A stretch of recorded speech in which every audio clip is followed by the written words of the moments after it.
I know it is in here somewhere. But where? Where?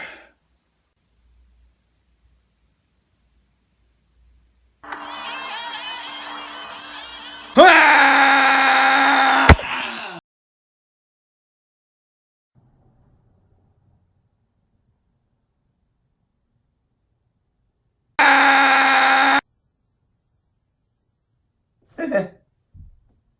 What is up, everybody? Random Man here, bringing you my review for the highly anticipated It Chapter 2. Serving as a sequel to the 2017 film It, with both movies being based on the novel of the same name, written by Stephen King, the plot of this supernatural horror film is set in 2016, 27 years after the events of the first film, where the now adult members of the Losers Club must return to Derry, Maine to vanquish the terror of Pennywise the Dancing Clown for once and for all.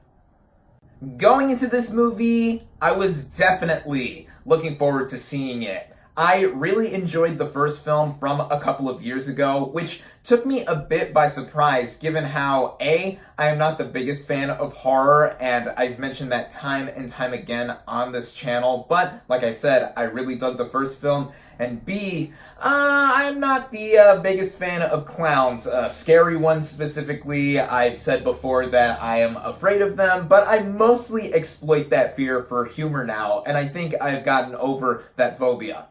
At least I think so. This is also coming from somebody who's never read the original source material. I hear it's like the size of the Bible at over 1,000 pages, and I also barely have any recollection of the 1990s miniseries starring Tim Curry as Pennywise the Dancing Clown, though he was easily the most memorable aspect of that miniseries, for better and for worse for me. But even so, a lot of the behind-the-camera crew from the first It film from 2017 were returning for Chapter 2, and the adult members of the cast that were assembled to be the grown-up versions of the Losers Club had my immediate interest. Speaking of them, let's get right into the cast and their performances, starting out with the adult Losers Club members.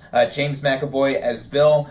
He is the leader of the group, and I thought that McAvoy captured the essence of the character and was very good here. Jessica Chastain is Beverly. She is the lone female member of the group, and she had gone through quite a bit in the first film, and here a lot of the same ramifications apply for the adult version of Bev, and she was so strong in this film. Jay Ryan as Ben. He is the grown-up version of the huskier character in the first film, and it's clear that he's lost a bit of weight and got a bit toned out, and he had a crush on Bev in the original film, so that is brought back here as well. I thought he was solid too. Bill Hader as Richie. Now, a lot of talk has been said about him being the standout of the adult cast, and I have to 100% agree. He is the best part of the adult members here. He really did feel like an older version of the character in the original film. Bill Hader also just has a natural knack for comedy, and in some dramatic moments here and there too, he really did do a fantastic job. He is easily my favorite part of the film. Isaiah Mustafa is the older version of Mike, and a lot of us will remember him as the Old Spice guy in some of those great commercials here, and I thought he fit the bill for his character too. And then James Ransone, I have to give him a shout out as well, as the older version of Eddie. He captured a lot of the same essence that his younger version had, in him being a hypochondriac and being nervous and scared all the time. Yeah, he was greatly cast too. And then we finally have Andy Bean as the adult Stanley. He has the least amount to do between the other adults, and I cannot say specifically why unless I go into spoilers, but from a purely physical appearance standpoint, just like with the rest of the adult Losers Club, he was very inspired casting in that regard. And of course, we cannot forget Bill Skarsgård returning as our title character, It/Pennywise Pennywise the Dancing Clown. He really had more to do with some of the horror aspects here, and just his overall performance, very physical, and a lot to do with contorting himself with his face and body. Yeah, he was a true MVP in the first film, and that very much applies here as well in this sequel. And then younger members of the Losers Club who do return in flashbacks for the sequel. I think that no matter the screen time that any of them had, it was nice to see them all brought back for this sequel. So all in all, with the members of the cast here, specifically the adults, I thought the easy standout was Bill Hader as the older version of Richie, though everyone else did very, very good jobs.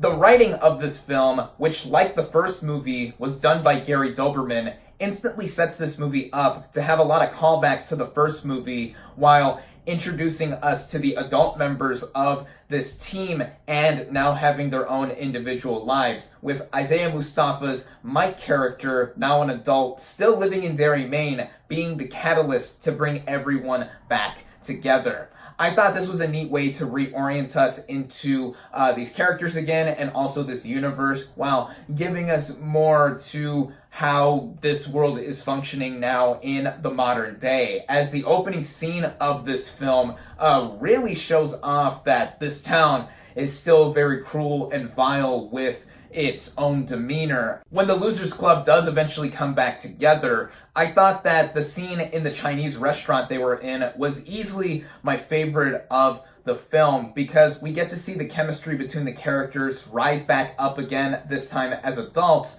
And the acting on display was just so good to see all of them not only capture the older versions of their younger characters, but also segue into more of the conflict in trying to take down Pennywise and all of the evil that encompasses him, while also exploiting their own fears.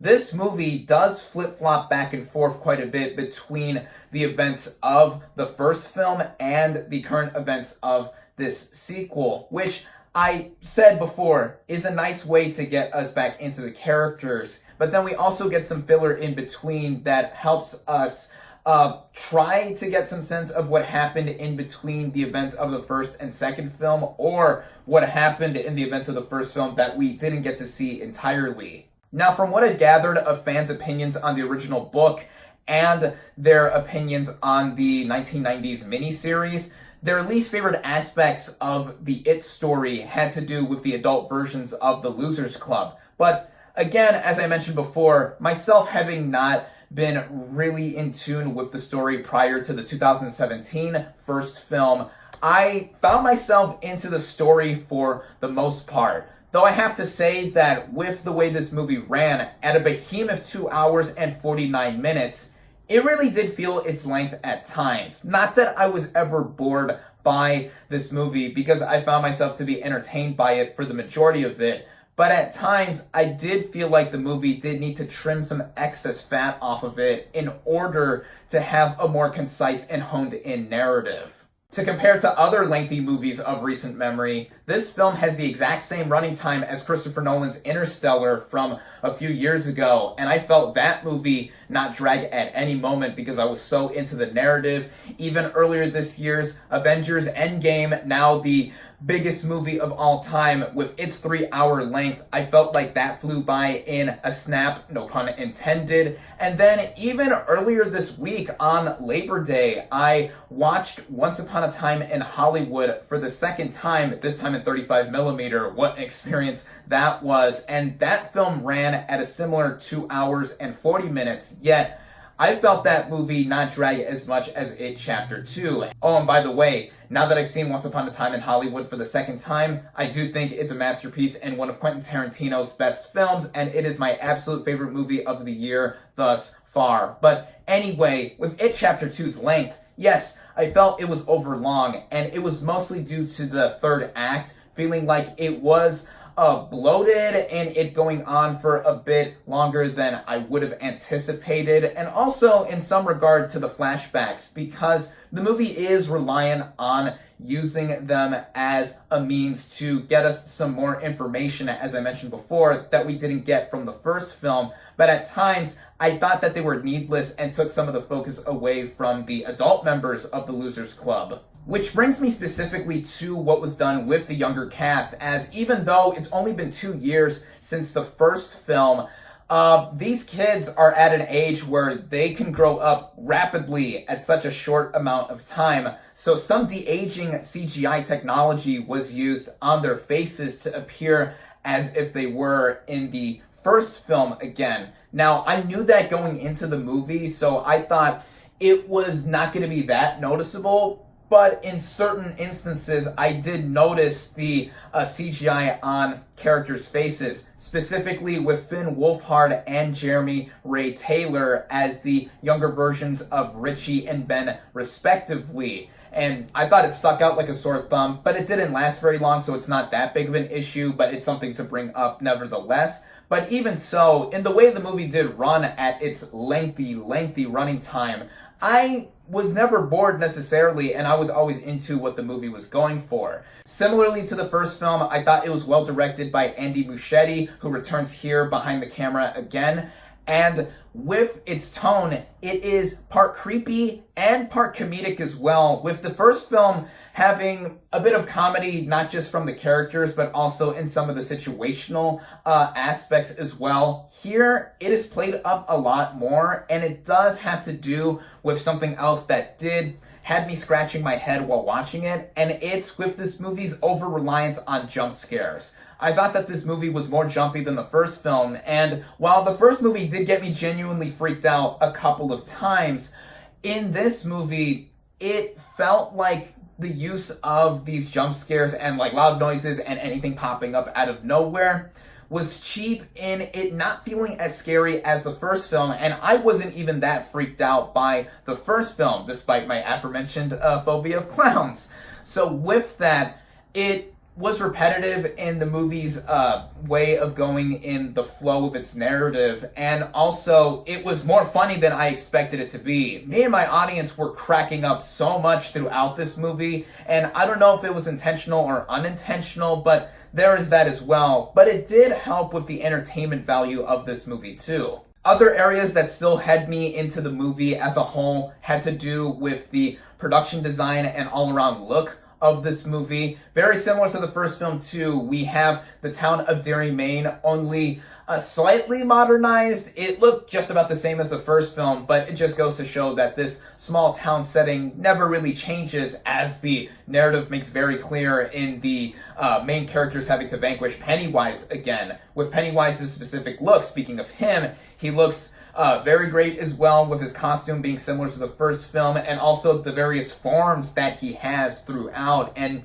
other horror aspects with characters showing up here and there, just like the old woman in the one scene that was shown extensively in the trailer for this movie with Bev going to her childhood home. Yeah, some of the designs of them really did have some unsettling merit to them. And also, just with the way the third act of the movie looked, it reminded me of something that H.R. Giger would have designed for some of his most famous movies that he was a designer on. I won't give it away, but if you see the movie, you'll know what I'm talking about. And then just the way the movie was shot with its cinematography. Very clean, very crisp.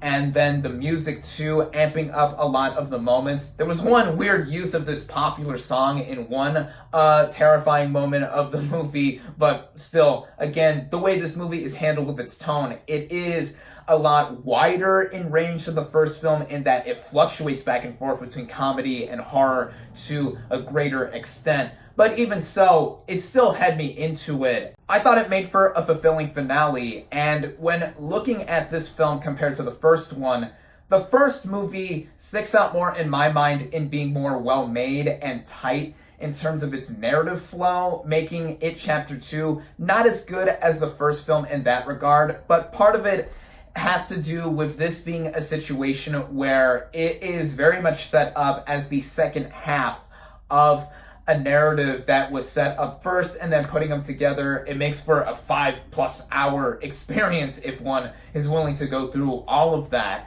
And the issues with Chapter 2 do make it more problematic in comparison to the first film. And one other thing I forgot to mention has to do with minor stuff, like this love triangle with the now adult versions of Bill, Bev, and Ben. I didn't think that was as well handled as it could have been, but even so, I think that it is the adult members of the Losers Club, all perfectly cast in their roles and performances. They really carry this film. Fans of the original 2017 film will definitely want to head out to see this movie. I also think that fans of Stephen King's works as a whole will for sure want to check this out to see how this version of the story plays out. And given what I have seen of their thoughts on the original book, the original miniseries, and the first film, I think that this is probably the best version of what could have been done with the second half of the It story because of what I thought stood out the most. For all of that and more, I recommend It Chapter 2. My final verdict for It Chapter 2 is 3.5 out of 5 stars.